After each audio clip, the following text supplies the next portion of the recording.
사실 오늘 말씀은요, 제가 오늘 오후 예배 때 임직식 설교하는 그 말씀이에요. 근데 이 말씀을 준비하다 보니까 목사는 어쩔 수 없어요. 정말 남의 집에 가서 좋은 거 맛있는 거 다른 사람들에게 먹여주는 것도 좋지만 저는 우리 식구들이 이 음식을 좀 먹었으면 좋겠다는 그런 강렬한 좀 마음의 감동이 있었습니다. 여러분, 이 한 시간 빌라델피아 교회에 주신 놀라운 축복이 우리 이 자리에 계신 한 분 한 분들에게 그대로 이 말씀 있기를 주님의 이름으로 축복합니다. 오늘 요한계시록 이제 우리가 말씀을 상고하게 되는데요. 요한계시록에는 소아시아 지역에 있었던 7교회, 이 소아시아 지역이라는 것은 지금의 터키 지방인데요. 이 7교회에 주신 말씀이 기록되어 있습니다. 이 말씀의 은혜를 받기 위해서는 요한계시록 기록되던 그 배경을 우리가 약간 알아야만 더 큰 은혜를 받게 되는데, 요한계시록을 기록한 이 사도 요한이 이제 뭐라 그럴까요? 그때 당시에 로마를 통치하고 있었던 황제의 핍박을 받아가지고 귀양살이를 한 거예요. 유배를 간 곳이 바로 이 반모섬이라는 곳인데, 이 반모섬에서 이제 하나님께서 그의 영적인 눈을 열어주셔서 환상 가운데 앞으로 이루어질 일을 환상 가운데 보여주시고, 그것이 그때 당시에 소아시아 지역에 필요한 교회들에게 편지로 다가갔던 말씀이 바로 요한계시록이라고 할 수가 있겠습니다. 그때를 통치하고 있었던 그 황제가 로마의 그 도미티안, 영어로는 도미티안이라고 하고요, 라틴어로는 도미티아누스라고 보통 이야기합니다만은, 이 황제가 그때 로마 전 지역을 통치하고 있었습니다. 근데 이 도미티아누스 황제는 30살에 황제에 올라서 이제 제 11대 황제에 등극을 하게 되었는데, 도미티안은 굉장히 사치스러운 걸 좋아했어요. 그리고 연락과 향락, 그리고 연애 베푸는 것을 좋아하고, 그리고 남들로부터 인정받는 것을 참 좋아했던 그런 왕이었습니다. 황제였습니다. 근데 이렇게 모든 사람들이 추앙하고 또 모든 사람들이 좋아할 만한, 좀 부러울 만한 이 도미티안에게 한 가지 좀 아킬레스건이 하나 있었었는데, 징크스라고 할까요? 그것은요, 자신이 신으로 좀 이렇게 칭송을 받는 거였어요. 그 이전까지의 그 로마 황제들은 어떠한 그 특징이 있었냐면, 그러니까 정말 좋은 왕이 되어서, 황제가 되어서 백성들을 잘 통치를 하면 후대 사람들이 죽은 그 황제를 기리면서 신으로 이렇게 칭송을 하게 되었습니다. 도미티안은요, 그것을 못 견뎌했어요. 자신을 죽어서 신으로 칭송받는 걸 원치 않았어요. 살아서 자신은 신이 되기를 원했습니다. 그래서 모든 로마가 통치하는 모든 식민지뿐만 아니라 본국에 이르기까지 다 모든 백성들이 자신을 신으로 이렇게 칭하기를 원했던 것이죠. 여러분, 여기서 이제 신이라는 것은 이제 그 헬라 말로 큐리오스라고 해서 주라는 말을 쓰는데, 주는 나의 주인이란 뜻이에요. 내 인생의 주인, 그리고 내 앞날의 주인, 그리고 내 생명의 주인, 이 큐리오스라는 뭐라 그럴까요? 칭호를 받기를 원했는데, 근데 여러분, 우리가 알다시피 사람을 신으로 섬기지 않는 사람들이 있었어요. 그들이 누구인가요? 그리스도인이었습니다. 죽은 황제도 신으로 칭송하는 것에 대하여 거역하고, 그리고 그것에 따르지 않던 사람들이 살아있는 사람, 이 도미티안을 주라고 이야기하라고 하라니 목숨 걸고 그리스도인들은 그것을 따르지 않은 거예요. 로마 제국의 법령, 그 황제의 말에 순종하지 않은 것입니다. 그러니 도미티안은 화가 끝까지 올라가지고 모든 예수 믿는 그리스도인들을 다 잡아 죽이고 핍박하고 어려운 그런 어떤 압력을 가하는 그런 삶이었던 것이죠. 그때 이제 바로 사도 요한이 반모섬으로 귀향을 가서 요한계시록을 기록하게 된 것입니다. 여러분, 오늘날 우리는요, 이처럼 1세기 그리스도인들처럼 육체적인 핍박이나 환난을 당하지는 않습니다만은, 그러나 21세기 우리 그리스도인들은 정서적으로 참 많은 압박과 고난을 당하고 있습니다. 오히려요, 그때 당시의 그 핍박보다도 더 혹독한 핍박이라고 할 수 있을 정도의 그런 고난입니다. 우선 우리 예수 믿는 우리를 향해서 세상을 어떻게 대하고 있습니까? 예수 잘 믿습니다, 당신은 그리스도입니다 라고 이렇게 인정하는 것이 아니라 무슨 벌레 대듯이 예수 환자, 교회 환자, 그리고 기독교를 개독교로 이렇게 욕을 하는 그런 시대를 살아가고 있습니다. 게다가 우리는 뭐 눈에 보이지 않는 우상을 섬긴다고 하지만 실제로 살아있는 사람을 우상으로 섬길 때도 있어요. 왜냐하면 우리 우상은 황제가 아니라 자식입니다. 아들이고 딸입니다. 얼마나 많은 그런 우상을 섬기고 있는지 우리는 누구나 다 알고 있지 않겠습니까? 그뿐만 아니라 눈에 보이는 그런 우상, 자식이라는 우상뿐만 아니라 눈에 보이지 않는 우상도 참 많이 있어요. 요즘은요 어떤 우상을 섬기고 있냐면 돈신, 만몬이라고 보통 이야기합니다만은 이 돈신, 그리고 요즘 들어서 제가 느끼는 것은 뭐냐면은 인권이라는 어떤 신도 있을 수 있고요. 때로는 성공의 신, 번영의 신, 나를 부욕해 하는 그런 신, 그런 신들이 우리 가운데 있는 그런 정서적인 핍박이요 압박이라고 할 수가 있습니다. 이렇게 핍박당하는 1세기 그리스도인들에게 요한계시록은 위로를 주는 편지입니다. 그리고 소망을 주는 편지이고 궁극적으로 마침내는 예수 그리스도를 통해서 교회가 승리한 것처럼 21세기 이 요한계시록의 말씀을 읽고 듣고 적용하는 저와 여러분에게도 하나님께서 복을 주시는 줄로 믿습니다. 여러분, 이 요한계시록 말씀이 그렇기 때문에 우리에게는 큰 소망이 위로가 되고 또 승리하게 되는 놀라운 하나님의 말씀인 거예요. 그런데 이러한 요한계시록 말씀 가운데서 특별히 2장과 3장에는 소아시아의 7교회, 몇 교회요? 7교회. 이 7이라는 숫자는요 완전수예요. 그러니까 요한계시록에 나타난 7교회에 주시는 하나님의 이 귀한 말씀은 이 땅에 있는 모든 교회에, 그리고 앞으로 세워질 모든 교회에 주시는 하나님의 말씀이 되는 것입니다. 근데 여러분, 이 7교회 가운데에 예수님께서는 편지를 통해서 모든 교회마다 각각의 이제 칭찬을 주시고, 그런데 거기서만 머무는 것이 아니라 다 책망도 들어가 있어요. 결국은 우리는 이러한 예수님의 그 말씀을 통해서 이 땅에 있는 교회들은 완전한 교회가 거의 없을 정도로 그렇게 책망받는 교회도 있고 뿐만 아니라 칭찬받는 교회도 있다는 것을 우리가 명심할 필요가 있는 것이죠. 근데요, 이 말씀을 제가 상고해 보면서 제가 한 가지 소망이 생겼습니다. 빌라델비아 교회, 어느 교회? 빌라델비아 교회는요 칭찬만 받는 교회였습니다. 저는 우리 교회가 빌라델비아 교회처럼 예수님 앞에 칭찬만 받는 교회, 우리 하나님께 칭찬만 받는 교회, 성령님께 칭찬만 받는 교회가 될 수 있기를 간절히 소원하게 되었습니다. 여러분, 교회는 건물이 아니에요. 이 공간이 아닙니다. 여러분 한 분 한 분 예수 그리스도를 믿는 저와 여러분이 교회인 줄로 믿습니다. 여러분 상상해 보세요. 그러면 우리가 한 사람 한 사람이 다 예수님께 칭찬만 받는다면 우리 교회는 다 주님 앞에 칭찬만 받는 교회가 되는 줄로 믿는 거예요. 이 원리와 축복이 저와 여러분께 있기를 바랍니다. 말씀을 드린 대로요, 이 빌라델피아 교회는 예수님 앞에 특별히 칭찬을 받는 교회였는데, 여러분 특별히 9절 말씀 한번 보세요. 여기에 보면 하반절에 내가 너를 사랑하는 줄을 알게 하리라, 이 말씀을 통해서 빌라델피아 교회를 주님이 얼마나 사랑하셨는지 그렇게 사랑의 말씀도 주셨다는 것입니다. 주님께서 이처럼 빌라델피아 교회를 특별히 사랑하시는 데는 한 가지 사연이 있었어요. 근데 그 사연이 제 마음에 확 와닿는데 여러분과 같이 잠깐 은혜를 나누려고 합니다. 이 빌라델비아라는 것은요 영어로는 필라델피아라고 생각하시면 되겠습니다. 미국에 있는 필라델피아 여러분 잘 아시죠?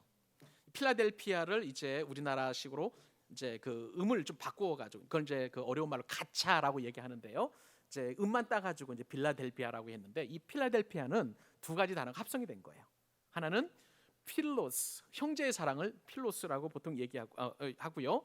그 다음에 이제 그 여기에 보면 뒤에 아델포스라는 단어가 있는데 이것은 이제 형제라는 뜻을 가지고 있어요. 그러니까 필로스와 아델포스가 합쳐져서 필라델피아, 즉 형제 사랑이라는 그런 뜻을 갖게 되어 있습니다. 이 필라델피아 이 도시가 이 이름을, 좋은 이름을 갖게 된 것은 그때 당시에 이제 그 전에 대략 한 주전 한 140년 경에 있었던 버가모 지역을 통치하던 한 왕의 참 그 사연에서 이렇게 유래된 도시가 바로 이 빌라델피아입니다.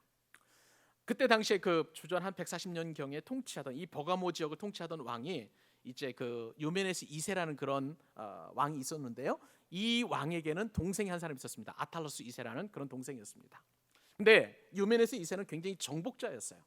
그래서 이 버가모의 국가를 더 향상시키기 위해서 늘 정복 전쟁에 나섰습니다. 그리고 내치와 외교는 다 동생인 이 아탈루스 2세에게 이제 맡기고 정복 전쟁을 간 거예요.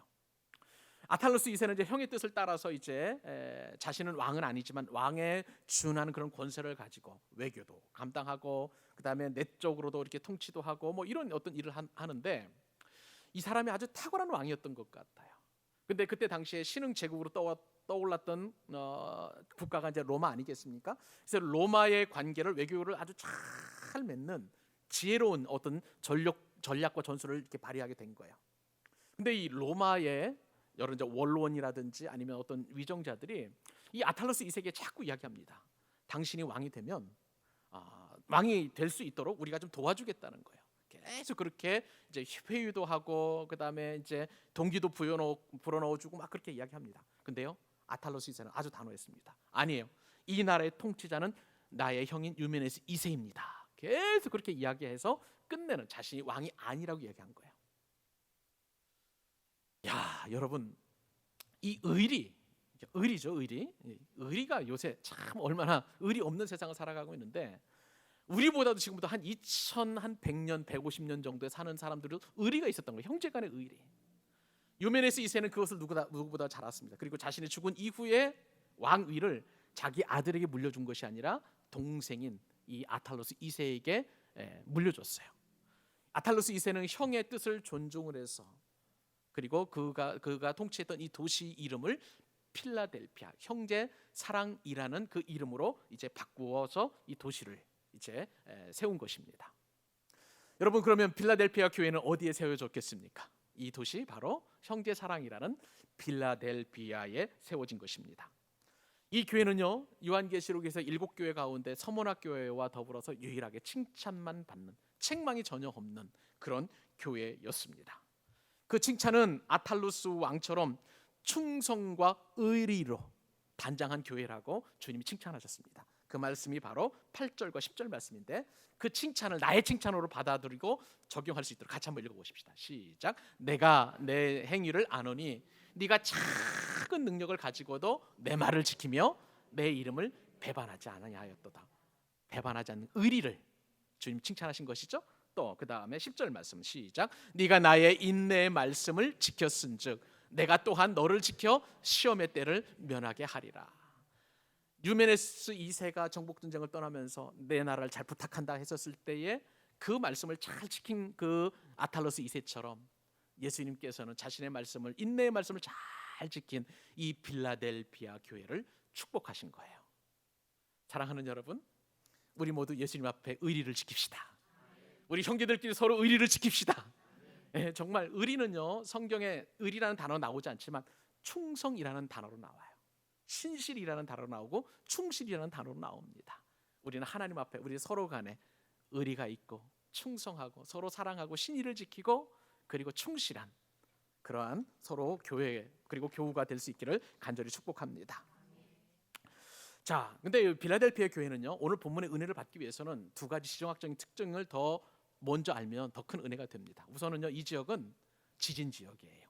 그래서 그리스의 역사가인 이 스트라보는 이 빌라델피아 지역을 늘 지진이 있는 도시라라고 이렇게 표현을 해놓았습니다. 그도 그럴 것이 이제 예수님께서 공생의 사역을 하시던 이후에 예수님께서 이 땅에 오신 그때에 대략 한 주후 17년 정도에 빌라델피아 교회에서 조금 떨어진 대략 한 40-50km 떨어진 이 사대 지역에 큰 지진이 났어요. 그러니까 막 모두 사대 지역에 있는 도시가 다 이제 붕괴되었을 때 빌라델피아 교회도 붕괴가 되는 그런 어려움을 겪게 되었습니다. 지진이 많은 교회. 그렇기 때문에 지진이 많으면 사람들은 집을 나와서 다 이제 다른 도시로 가잖아요.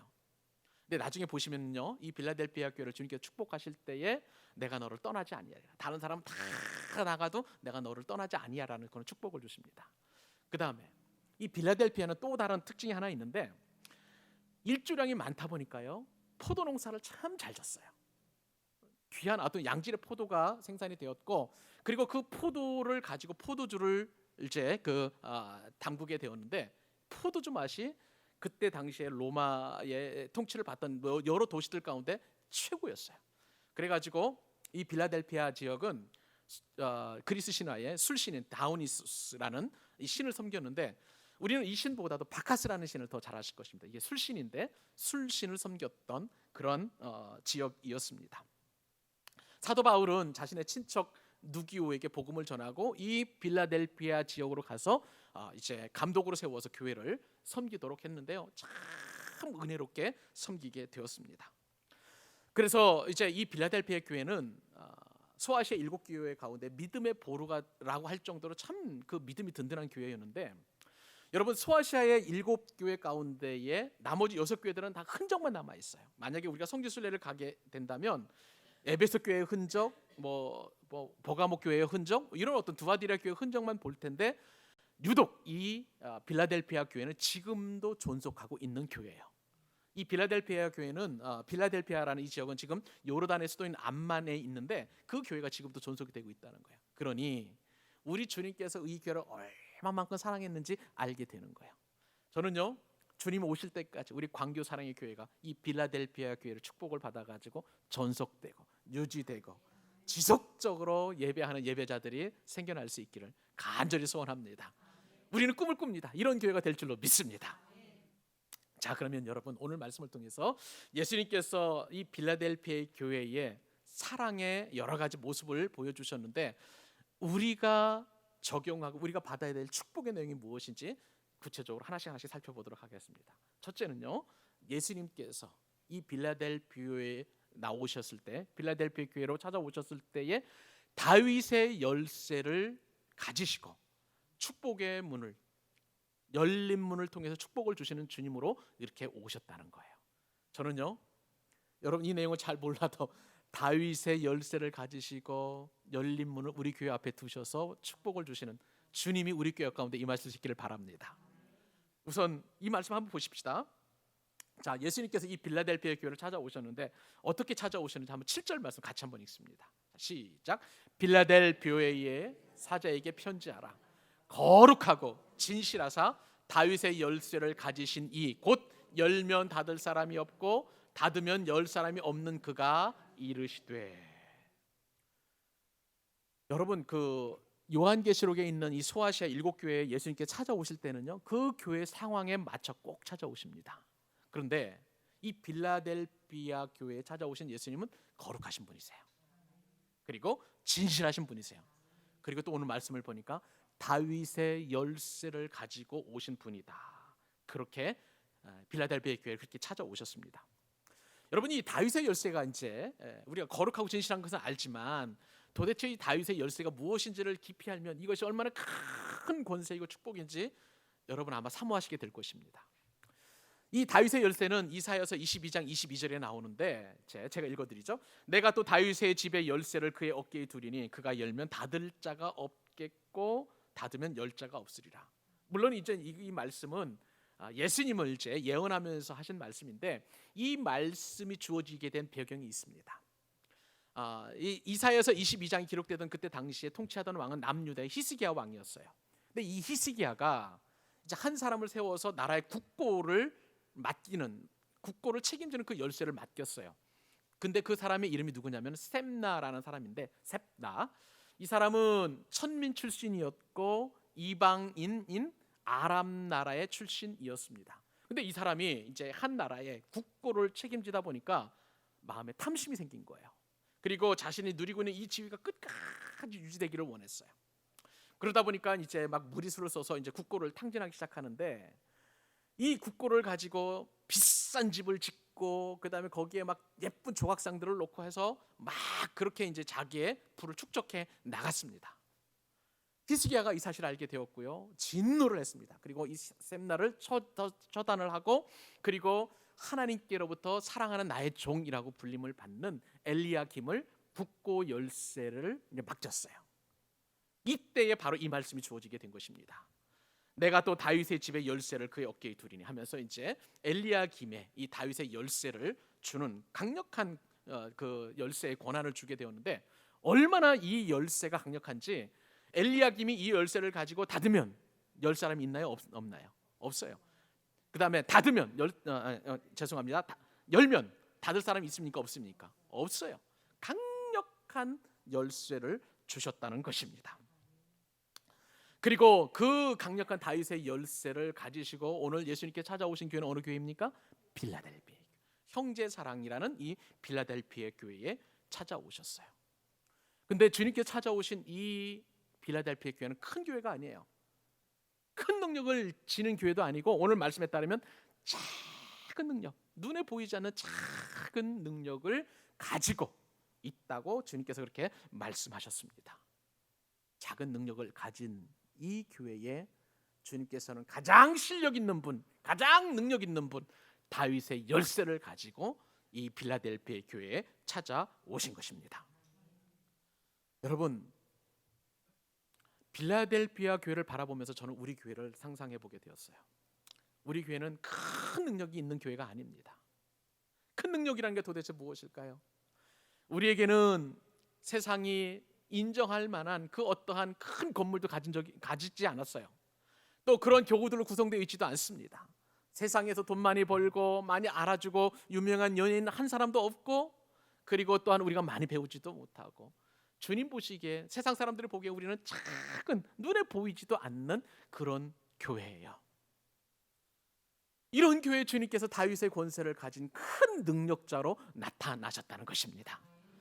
사랑하는 여러분, 우리 광교 사랑의 교회에도 주님께서 다윗의 권세를, 다윗의 열쇠를 가지시고 우리 교회에 오신 줄로 믿으시기 바랍니다. 예수님도요, 큰 능력이 아니었어요. 그 누구도 인정하지 않는 나사렛 그 작은 고을의 몫으로 이 땅에 오셔서 30년 동안 그렇게 사셨습니다. 그러나 다윗의 열쇠를 가지시고 놀라운 능력과 큰 일을 감당하셔서 우리로 하여금 영원한 죄에서 해방받아서 영원한 하나님의 아들의 나라로 옮김을 받는 복을 주신 줄로 믿으시기 바랍니다. 여러분, 이 다윗의 열쇠는요, 자칭 큰 능력을 가진 사람이 나타나지 않아요. 유다는 이제 그 다윗의 열쇠는 여러분 잘 아시겠지만 유다 지파 사람입니다. 근데 유다는 여러분 잘 아시는 것처럼 야곱의 12아들들 가운데 한 아들이지만 야곱이 가장 사랑하는 아들은 요셉이었어요. 요셉에 비해서 유다는 찌질한 그런 아들이었습니다. 막내 동생, 사랑받는, 아버지로부터 사랑받는 동생을 파는 일에 동조했을 뿐만 아니라 나중에는 그 집을 뛰쳐나와 가지고 이방 지역으로 가서 살다가 이방 여인과 함께 수아라는 여인과 함께 결혼을 하게 되었는데, 삼형제를 하는데 두 형제가, 큰아들 두 아들, 둘째 아들이 여호와 보시기에 악을 행했어요. 그래서 엘이라는 그 아들도 죽였고, 그리고 오난이라는 그 둘째 아들도 죽였습니다. 유다가 그래서 정말 이렇게 집안의 슬픔을 가지고 살다가 이제 어느 지역에 가다가 어떤 창녀를 만나게 되었는데, 그 창녀와 관계를 맺은 사람이 하필이면 자신의 며느리였어요. 이렇게 찌질한 사람, 못난 사람, 부끄러운 사람, 어느 것 하나 내세울 만한 자격과 조건이 하나도 없는 이 유다 가운데 주님께서는 바로 다윗의 열쇠를 가지시고 다윗을 세워 주셨습니다. 다윗 역시도 어떻습니까? 처음에는 겸손했죠. 그런데 우리아의 아내를 취함으로 말미암아서, 제가 묵상을 해보니까요, 이 우리아의 아내를 취하는 이 사건은 10계명 가운데 10개 모든 계명을 다 범하는 그런 죄였습니다. 여러분, 10계명 가운데 10번째 계명이 뭐예요? 내 이웃의 것을 탐하지 말라는 거예요. 예. 이웃의 아내를 탐했잖아요. 그리고 그 뒤에 말씀들 보면은 다 그런 어떤 그 10가지 계명 가운데 다 범하게 되었는데, 그리고 네 이웃에 대하여 거짓 증거하지 말라. 우리아의 아내 바세바 관계를 맺어서 아들을 낳았는데 이것을 마치 우리아의 아들인 것처럼 그렇게 거짓 증거하는, 알리바이를 속이는 그 계명도 범했죠. 제 8계명은 도둑질하지 말라는, 남의 아내를 도둑질했죠. 간음하지 말라는 7계명도 범했죠. 살인하지 말라는 그 계명을 어기는 것처럼 또 우리아도 이렇게 죽여버렸죠. 그러므로 말미암아 부끄러운 가문이 되어서 부모를 공경하라라는 제 5계명도 범했습니다. 이렇게 해서 이제 나중에는 결국은 하나님의 이름이 망령되이 일컫는 그 10계명 모두를 다 범한 사람이 바로 다윗이었어요. 이처럼 어느 것 하나 드러내놓고 복음에 대하여 그리고 큰 권세를 가질 만한 그러한 유다와 다윗의 그런 어떤 삶이었지만, 그러나 그럼에도 불구하고 주님께서는 다윗의 열쇠를 통해서 그 다윗의 그 왕위를 견고하게 하셨고, 그것을 통해서 바로 예수 그리스도가 이 땅에 오시게 하시는 놀라운 복을 주신 줄로 믿습니다. 우리 역시도 마찬가지예요. 세상 사람들이 보기에 우리는 하나도 갖출 만한 어떤 능력이나 인정을 받을 만한 것이 없습니다. 그러나 그럼에도 불구하고 주님께서는 다윗의 열쇠를 우리에게 주셨고, 그 열쇠를 우리 앞에 둠으로 말미암아 우리가 그 열면 닫을 자가 없고 닫으면 열 자가 없는 놀라운 복을 주신 줄로 믿습니다. 여러분, 그러므로 우리는 이 다윗의 열쇠를 가지고 열린 문을 향하여 나아가야 될 줄로 믿습니다. 그 열린 문은 무엇이에요? 복음의 열린 문이에요. 우리가 아무리 우리를 핍박하는 사람이 있다 할지라도, 고통스럽게 하는 사람이 있지라도, 아니면 복음에 대하여 닫혀있는 사람이라 할지라도 다윗의 열쇠를 가진 저와 여러분이 그 문을 열면 반드시 구원받는 역사가 이루어지게 될 줄로 믿습니다. 여러분, 열린 문이 있으면 또한 닫힌 문도 있을 거예요. 우리가 예수를 믿어도 죄 때문에 닫힌 문이 있을 수가 있어요. 우리는 질병에 닫힌 문이 있을 수 있습니다. 승진에서 누락되는 그런 닫힌 문이 있을 수 있어요. 인간관계에 실패하는 그런 어떤 닫힌 문도 있을 수 있어요. 또 시련에 닫힌 문도 있을 수 있습니다. 그리고 시험에서 떨어지는 낙방에 닫힌 문도 있을 수 있어요. 그러나 여러분, 그 앞에 주님께서는 우리에게 열린 문을 두시고 다윗의 열쇠도 주셨습니다. 그러므로 우리에게는 이제부터는 열린 문이 우리에게 주어지게 될 줄로 믿습니다.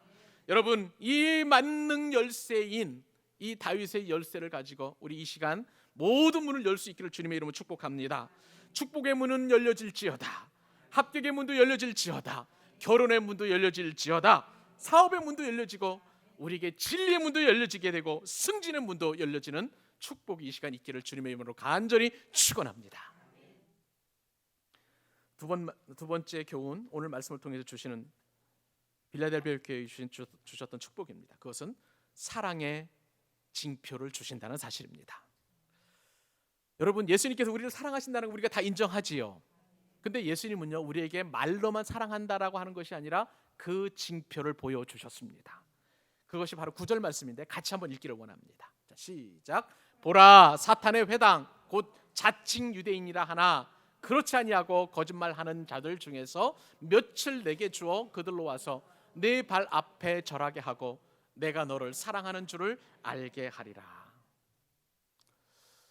여러분, 우리가 사복음서나 아니면 사도행전, 그리고 여러 바울 서신과 여러 서신서를 통해서 공통적으로 복음을 방해하는 사람이 등장하는 거 여러분 잘 아실 거예요. 누구인가요? 유대인들이에요. 바리새인들과 서기관들, 율법사들, 대제사장들이라고 할 수 있는 유대인들입니다. 근데요, 이 유대인들은요, 오늘 본문에 보니까 소아시아의 7교회에서도 끊임없이 등장해서 계속 괴롭히는 거예요. 이 복음에 대하여. 근데요, 오늘 말씀을 보니까 예수님께서 이 빌라델피아 교회 가운데 축복을 주시는데 그 자칭, 그러니까 사단의 회당이라고 할 수 있는 유대인이라 하는 자들이 그들의 발 앞에 와서 무릎을 꿇고 그리고 그들의 교회 안으로 들어오게 되었다는 거예요. 할렐루야. 여러분, 이게 왜 할렐루야인지 아세요? 여러분, 신천지 우리 교회를 계속 한국교회로 어지럽히잖아요. 그런데 이 신천지 교인 가운데에 몇몇 사람들이 회개하고 우리 교회에 등록했다는 거예요. 할렐루야 아니에요? 맞죠? 하나님의 복음교회라는 이 안상홍 증인회의 그 골수분자들이 회개하고 우리 교회에 등록했다는 것은 할렐루야인 줄로 믿습니다. 여호와의 증인들이, 구원파가 이 우리 교회 안에 들어온다는 것은, 회개하고 들어왔다는 것은 엄청난 축복인 거예요. 그러므로 손을 높이 들고 할렐루야 할 일이에요. 맞죠? 그 일이 지금 빌라델피아 교회에 있었다는 것입니다. 여러분, 이 유대인이 빌라델피아 교회 안으로 들어온다는 것은 정말 기적 중에 기적이에요. 왜 그런지 아세요? 유대인의 관계라고 할 수 있는 이 복음을 방해하는 유대인들의 관계는 사도 바울이 그토록 힘겨워했던 일이었던 거예요. 유대인들은 사도 바울의 입장에서 보면 그들의 동족이었습니다. 형제들이었고 친척이었어요. 이 유대인들은 사도 바울과 가장 가까운 사람들이에요. 그런데 이 유대인들이 사도 바울의 복음 전파를 어떻게 방해했느냐면, 얼마나 힘이 들었으면 에베소 교회 장로들을 초청해서 그가 설교할 때 사도행전 20장에 보면 유대인들이 이렇게 표현을 합니다. 오매 그들에게 말하되, 이게 그들은 여기서 에베소 교회 장로들이에요.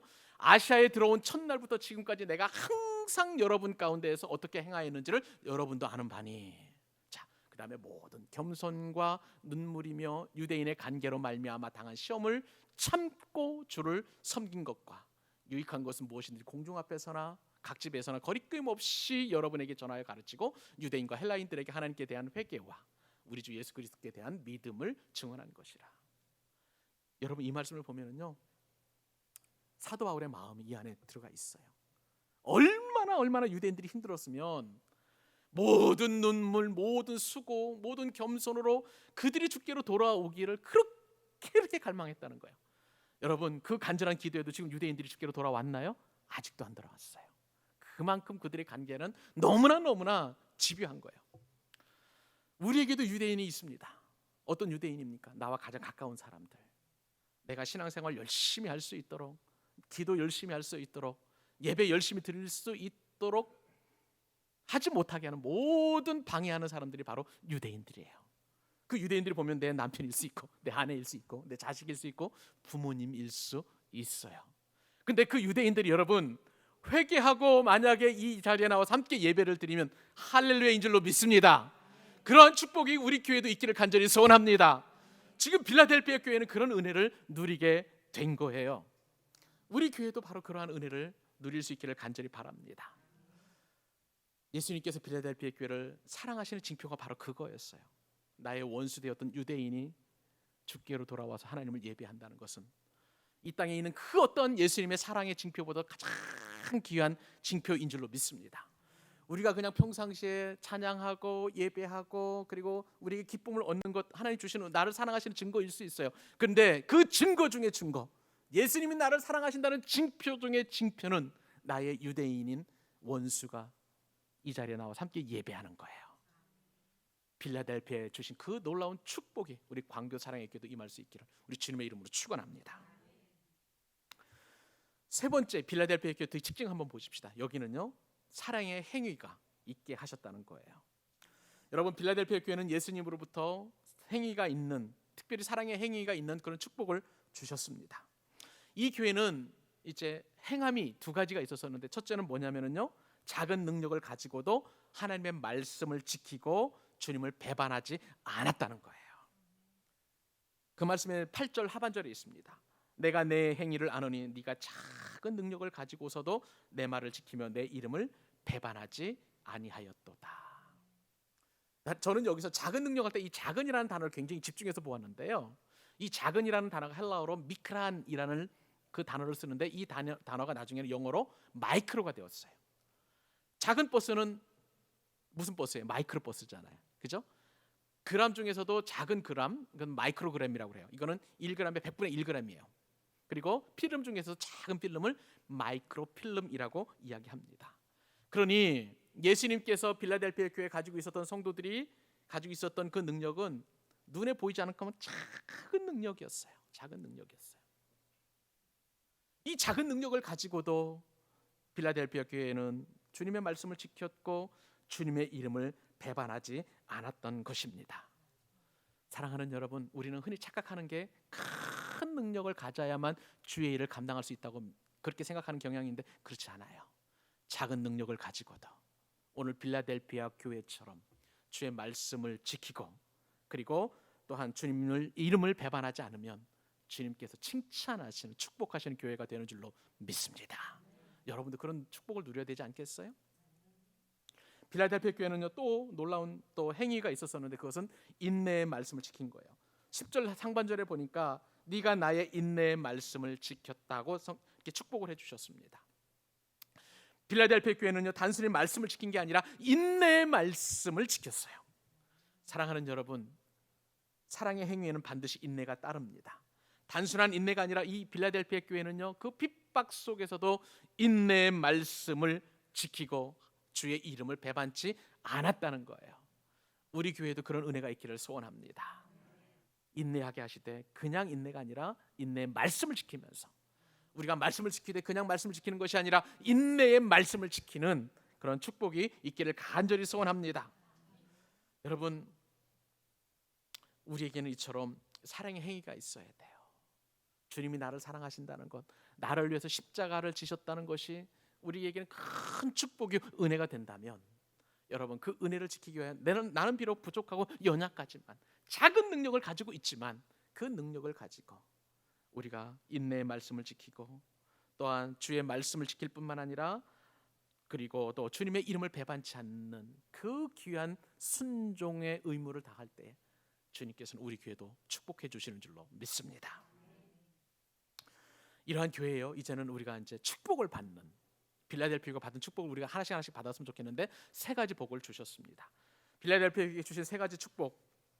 자, 그것은 첫째는요, 시험의 때를 면하게 하신다는 사실이에요. 할렐루야. 자, 그 말씀 우리 10절 같이 읽습니다. 축복이 여러분 한 사람 한 사람의 축복이 되기를 원합니다. 자, 읽겠습니다. 시작. 네가 나의 인내의 말씀을 지켰은즉 내가 또한 너를 지켜 시험의 때를 면하게 하리니 이는 장차 온 세상에 임하여 땅에 거하는 자들을 시험할 때라. 사랑하는 여러분, 세상이 점점 이제 말세가 되어 갈수록 주님이 이 땅에 다시 오면 올수록 우리는 시험을 당하게 되어 있습니다. 그래서 그 시험을 당하면 마태복음 말씀에 따르면 자꾸 사람들이 그 복음에서 벗어나고요, 이탈하고 그리고 믿음을 저버리는 일들이 막 생기는 거예요. 그런데 그때에 주님께서 빌라델피아 교회에는 바로 그 시험을 면하게 해주신다고 하여 주셨습니다. 왜요? 그 이유가 무엇입니까? 인내의 말씀을 지켰기 때문입니다. 사랑하는 여러분, 우리도 빌라델피아 교회처럼 그 교회 성도들처럼 인내의 말씀을 지키고 주의 이름을 배반치 않을 때에 시험의 때를 면하는 축복을 누릴 수 있기를 바랍니다. 두 번째 축복은 뭐냐면요, 하나님 나라의 하나님 성전의 기둥이 되게 하시는 그런 축복입니다. 자, 그 말씀 12절 상반절인데 같이 읽습니다. 시작. 이기는 자는 내 하나님 성전의 기둥이 되게 하리니 그가 결코 다시 나가지 아니하리라. 여러분, 이 말씀에 따르면 주님께서 결코 나가지 않는다고 그랬어요. 빌라델피아 교회는요, 지진이 많아서 많은 사람들이 자신의 집을 놔두고 도시를 다 탈출했습니다. 다 나갔어요. 그런데 아무리 어려운 지진이나 그리고 시험이 있다 할지라도 주님은 결코 빌라델피아 교회를 나가지 않으신다고 말씀하여 주셨습니다. 사랑하는 여러분, 우리 교회에도 주님께서는 결코 떠나지 않게 되는 은혜를 주실 줄로 믿습니다. 그리고 우리를 어떻게 하셨습니까? 그 떠나지 아니하시는 주님께서 빌라델피아 교회를 성전의 기둥 되게 하셨다는 거예요. 성전의 기둥은 하나님 나라의 튼튼한 토대가 되는 겁니다. 기둥이 없으면 지붕도 세워질 수 없고 건물이 유지될 수가 없겠죠. 다른 교회 성도가 아니라 오직 빌라델피아 교회 성도에게만 하나님의 성전의 기둥 되게 해주셨다는 거예요. 저는요, 우리 교회 교우들이 모르겠습니다. 다른 교회 성도들 축복하고 이렇게 하면 참 좋겠습니다만, 이따 뭐 저희 교회 가서 이렇게 축복할 수 있겠습니다만, 저는 다른 교회 교인들보다도 우리 교회 성도님들이 하나님 성전의 기둥되는 축복을 받아들일 수 있기를 바랍니다. 여러분, 너무 큰 축복이에요. 하나님 성전에 감히 우리가 기둥이 될 수 있다는 것은 얼마나 큰 축복입니까? 이 교회를 사모하는 저와 여러분 될 수 있기를 바랍니다.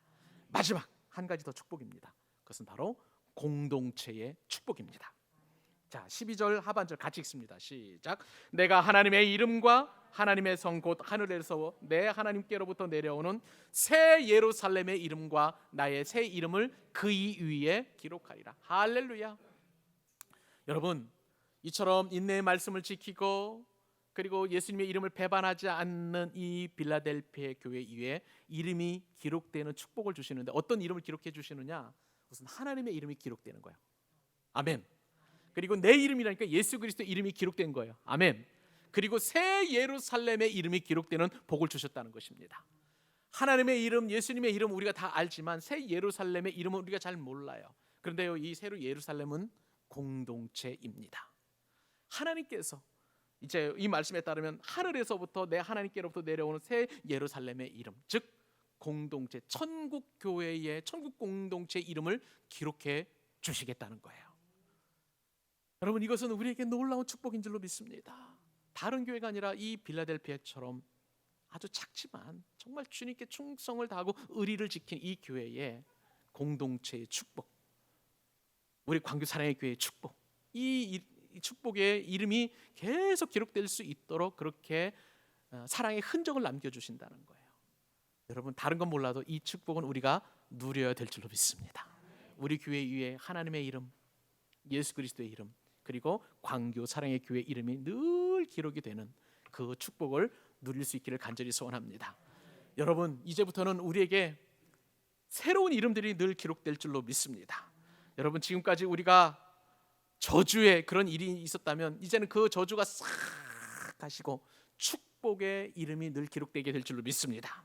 그리고 절망이 있었다면 이제는 절망이 다 사라지고 소망의 이름으로 이렇게 기록되게 될 줄로 믿습니다. 그리고 고통과 그리고 아픔이 있었다면 이제는 회복과 치유와 온전케 됨의 이름이 기록되게 될 줄로 믿습니다. 그 이름을 받아 누리는 광교 사랑의 교회 교우들 될 수 있기를 바랍니다. 말씀을 맺습니다. 빌라델피아 교회는요, 이 세상 사람들이 죽었다 깨어나도 하지 못하는 형제 사랑을 한 교회예요. 우리 교회도 그런 축복을 누렸으면 참 좋겠습니다. 우리 교회 성도들이 정말 똘똘 뭉쳐서 형제처럼 의리를 지키고 신의를 지키고 충성되고 그리고 신뢰할 만한 그런 관계를 늘 유지하실 수 있기를 바랍니다. 그리고 이 빌라델피아 교회 예수님께서는 다윗의 열쇠를 가지고 오셨어요.